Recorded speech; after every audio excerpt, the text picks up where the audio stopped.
இயேசு நாமத்தில் வாழ்த்துக்கள். யாக்கோபு 1:8 இருமனம் உள்ளவன் தன் வழிகளெல்லாம் நிலையற்றவனாயிருக்கிறான்.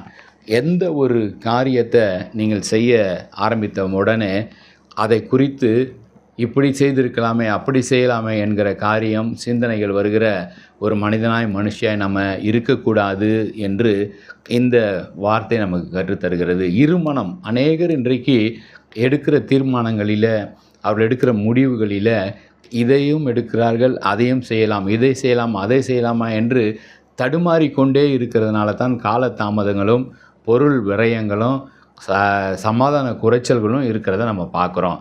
ஒரு காரியத்தை செய்வதற்கு முன்பாக நன்றாக தீர ஆற அமர்ந்து ஆலோசித்து ஜெபித்து வேதத்தின்படியான காரியமா, ஆண்டவருக்கு சித்தமானதா என்பதை நம்ம தீர்மானித்து, அது வேதத்துக்கு ஒத்தது, அது ஆண்டவருக்கு சித்தமாக இருக்கிறோம், அது ஆண்டவருக்கு பிரியமாக இருக்கும் என்கிற அந்த உறுதி வந்த உடனே அதை குறித்து இரண்டாவது எதை குறித்தும் யோசிக்க வேண்டிய அவசியமே இல்லை.